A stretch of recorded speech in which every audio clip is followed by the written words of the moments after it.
Hello mga ka-Chronicles. Ngayong gabi, ihahatid ko sa inyo ang isang kwento ng hiwaga at takot mula sa malayong baryo ng Luntian.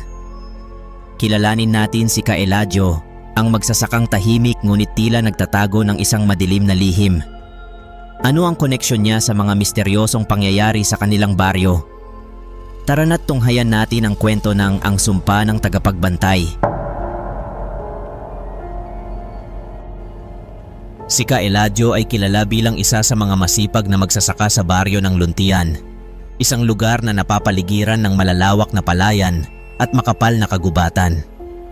Sa kabila ng pagiging tahimik at mabuting kapitbahay, may kakaibang aura si Ka Eladio.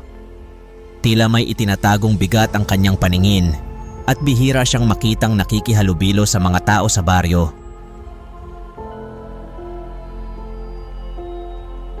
Bilang panganay sa apat na magkakapatid, si Ka Eladio ang nagmana ng kanilang lupain nang maaga siyang maulila sa magulang.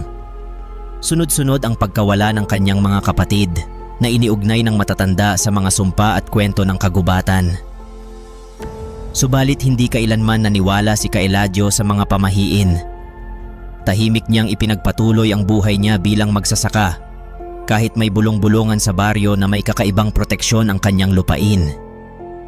Ngayong 1983, ang baryo ng Luntian ay tila nakahiwalay pa rin sa modernisasyon. Ilaw ng gasera ang gamit sa gabi at ang pinakamalapit na bayan ay 2 oras ang layo sakay ng kalabaw. Tahimik ang baryo, ngunit unti-unting nabalot ng takot nang magsimula ang sunod-sunod na pagkawala ng mga hayop at kalaunan ng mga tao. Isang gabi ng Nobyembre, habang nakatipon ang mga kalalakihan sa bahay ng kapitan para magplano ng pagbabantay, narinig nila ang malakas na sigaw mula sa kagubatan. Agad silang nabulabog at sa takot ay hindi muna kumilos. Ngunit si Ka Eladio, hawak ang kanyang itak at lampara, ang unang tumayo. Sinabi niyang titingnan niya ang pinagmulan ng sigaw. "Delikado, Eladio, huwag kang mag-isa," babala ng kapitan. Ngunit ngumiti lang si Ka Eladio. "Sanay na ako sa dilim, kapitan. Alam ko ang galaw ng kagubatan." Habang naglalakad sa masukal na kakahuyan, naramdaman niyang may sumusunod sa kanya. Hindi ito hayop dahil napakagaan ng mga yapak, ngunit ramdam niya ang presensya nito. Tumigil siya at lumingon. Walang tao, ngunit parang may mga matang nagmamasid mula sa likod ng mga puno. Maya-maya, narinig niya ang pamilyar na tinig, isang bulong na parang hangin. "Eladio, hindi mo matatakasan ang sumpa." Maraming taon na ang lumipas mula nang sabihin ni Lolo Manning, ang albularyo ng baryo, ang lihim tungkol sa pamilya nila Eladio. Ang kanilang ninuno raw ay inihandog sa kagubatan ng mga unang nanirahan doon upang protektahan sila mula sa mga nilalang na nananahan sa dilim. Sa halip na mawala ang panganib, isang sumpa ang isinilang. Ang panganay ng bawat henerasyon ay magiging tagapagbantay ng kagubatan, ngunit unti-unti nilang mawawala ang kanilang pagkatao at magiging bahagi ng mga nilalang na dapat nilang protektahan.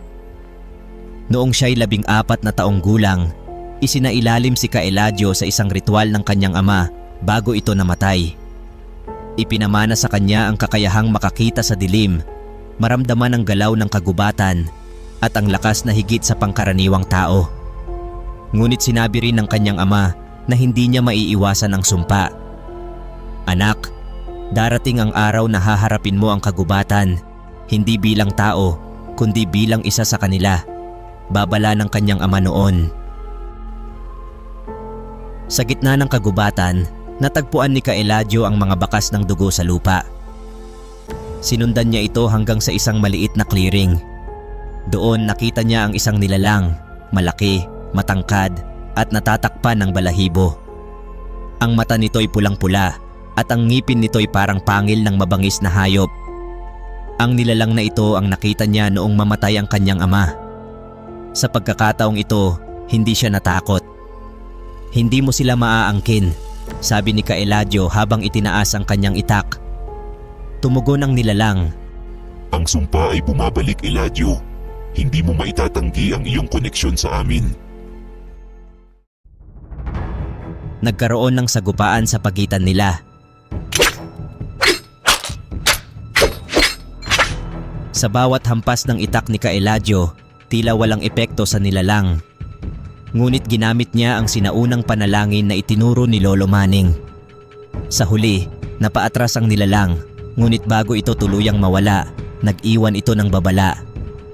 Magbabalik ako at hindi mo maitatanggi ang sumpa mo. Kinabukasan, bumalik si Eladio sa baryo na duguan ngunit buhay. Sinabi niyang nilabanan niya ang isang mabangis na hayop.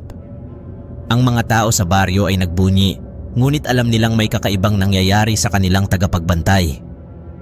Habang dumadaan ang mga araw, unti-unting napansin ng mga tao ang mga pagbabago kay Eladio. Ang kanyang mga mata ay tila kumikislap sa dilim at ang kanyang lakas ay tila higit pa sa tao. Bulong-bulungan sa baryo na ang sumpa ng kagubatan ay nananatili kay Eladio. Isang gabi, sinundan siya ng grupo ng mga kabataang lalaki. Natagpuan nila si Eladio sa gitna ng kagubatan, binabalutan ng itim na anino habang may sinasambit na hindi maintindihang panalangin. Nakita nilang unti-unting nagbabago ang anyo niya. Ang kanyang kukoy humahaba at ang kanyang balat ay tila nagiging makapal at magaspang na parang kaliskis. "Ngayon alam nyo na," sabi ni Eladio nang mapansin sila. "Hindi ko ginusto ang sumpang ito, ngunit ito ang aking tadhana. Ang kagubatan ay hindi basta-basta maaaring iwan." Mula noon, hindi na muling nakita si Eladio sa baryo. Ngunit tuwing kabilugan ng buwan, naririnig ng mga tao ang mga sigaw mula sa kagubatan. Ang mga hayop ay biglaang nawawala at ang mga tao ay nananatili sa loob ng kanilang tahanan, nagdarasal na sana'y hindi bumalik ang sumpa ng kagubatan. Sa bawat aninong gumagalaw sa dilim, alam nilang si Eladio ang nagbabantay. Isang tagapagbantay na minsang naging tao, ngunit ngayon ay tuluyan ng bahagi ng kagubatan.